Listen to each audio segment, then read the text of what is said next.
Oh boy, I put out a new video earlier this week. Let's see how it's doing.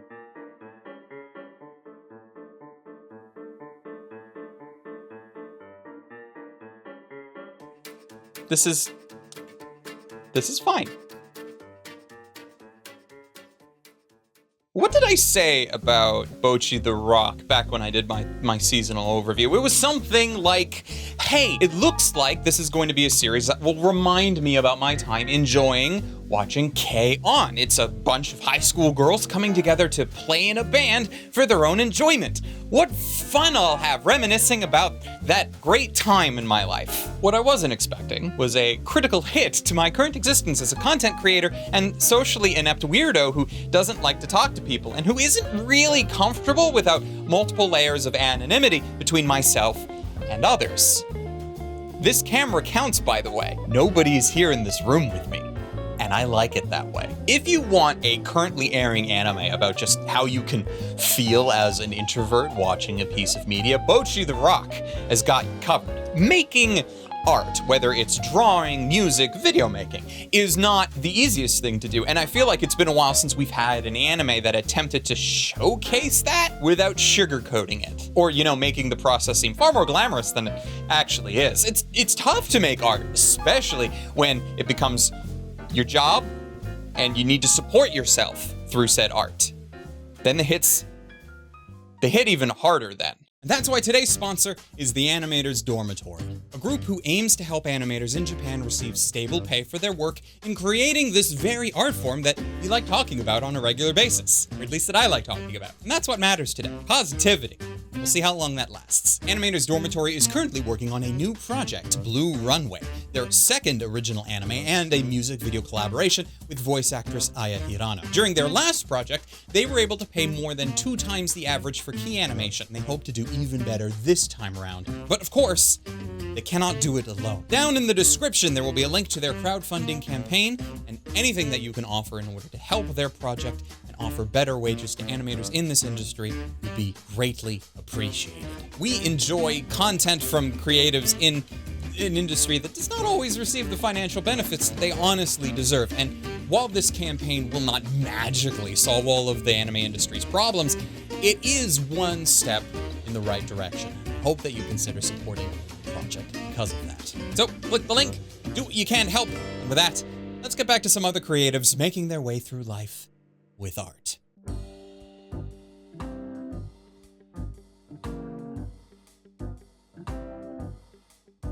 Bocchi the Rock follows the story of Hitori, a girl who, from a very young age, started off by not knowing what she wanted to do with her life. She believed that society was scary and that being an introvert was all that she really amounted to. But then one day, she saw an interview with a popular band, and when one of the members said that they are also introverts, that being in a band is a place where introverts can shine, well, suddenly, she had a calling. So she spent the last few years of middle school learning how to play guitar so that she could get to high school and join a band. But that didn't go as well as she expected. Many of her future aspirations are all reliant on outside forces inviting her in. Like, people talking to her and then they become friends. But if no one talks to her, if no one starts that conversation, then she just goes into a downward depression spiral and all of her dreams just sort of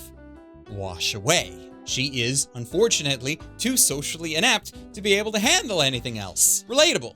Hitori is the main reason why I am watching this show. There are secondary reasons, of course, which I will try and get to, but she is the big neon sign reason of why both I plan to fully watch the show all the way until it is finished, and why I feel there is not an insignificant portion of people who can relate to her struggles and will enjoy just feeling seen by it, really. It gives me such a spectrum of emotions. Like, I realize that the section in the show talking about her YouTube channel and how that is performing is just a minor thing so far, and they really have no reason to go back to it because Hitori does not subscribe to the grind. But how she interacts with the platform and her work, the hopes that she has for it, the reasons why she started doing all of this in the first place, it just strikes such a chord with me, personally. Apologies for the pun there. Actually, no apologies. There will be puns galore here because I say so.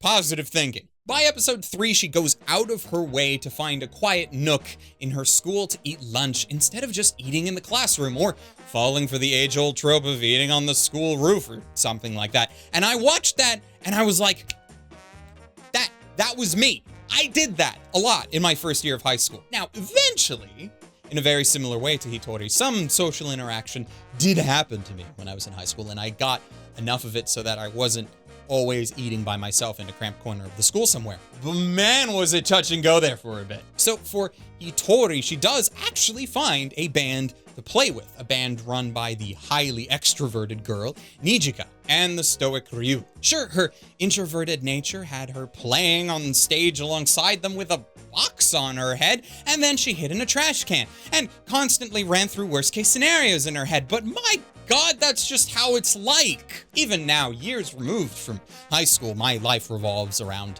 thinking about worst-case scenarios, and you know what? I just want to watch her succeed. I mean, it would be nice to know that that's possible, for one thing. Now, the show is not all about this one character's introverted personality, even though that is an extremely large part. But there is also plenty of showcase for other types of introvertedness and extroverted personalities as well. Ryu, for example, is, to my mind, another clear introvert, but she is introverted by choice. She likes it and doesn't live in a mind space where it makes her everyday life debilitating. Quite the opposite, actually. She seems to thrive in her own way with it. And then there's Ikuyo, who, by almost all accounts, is a clear extrovert to her classmates, to strangers, and even Hitori, and yet there are still situations where she finds herself socially embarrassed. Like, feeling that she's let down the band by not being truthful about her lack of guitar abilities, and instead of coming clean to them about it, she just decides to ghost them all. Essentially, that is how she dealt with it.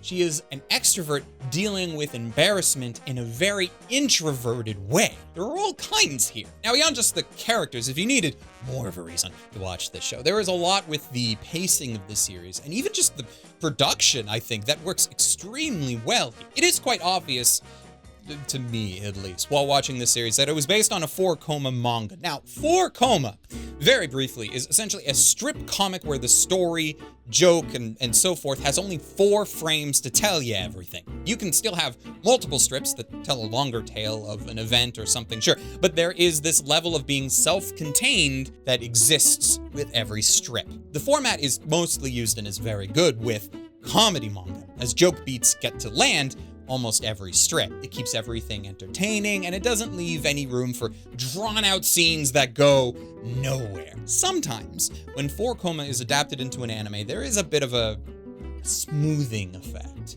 Since, episodes have much longer than just 4 frames to tell a story, it's almost like there's a bunch of added fluff put in there just to make things, flow a little bit more naturally. K-On! Is an example of that conversion to the flow working very nicely. And here with Bocchi, there is a lot less smoothing, but I still think that the series is better for it. It's a lot more active and sporadic, but it keeps the feeling that there is something entertaining happening consistently. Heck, it even adds to the level of relatability for Hitori's character because it's like her mind never gets a break. It just keeps going and going and going and going.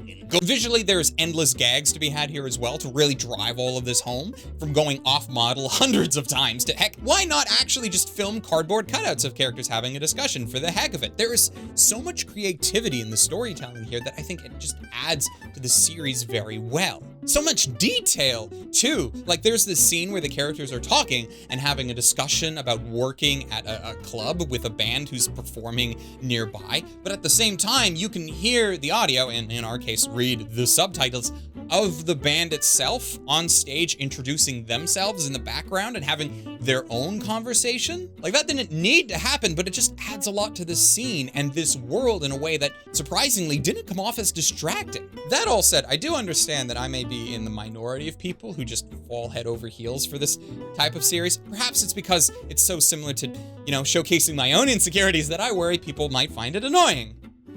I wonder why. The idea that a bunch of viewers may not only be unable to relate to Hitori as hard as I do, and perhaps even find her unbearably annoying. Like, I can see that. I hope that's not the takeaway that some people have. But if you do, then yeah, I don't know if you're gonna find this series all that entertaining or enjoyable. Of course, there are other reasons to like and enjoy this series, but the almost clinically introvertedness of our main character is such a big part of that to me, and you can't just ignore it and move past it. I'm also very hopeful that the production of the series itself keeps going at the rate that it has been. Cloverworks is in charge of this particular production, and they are also juggling it with the second half of Spy Family this season. And you know, historically they have had issues sticking the landing on shows that they've worked on.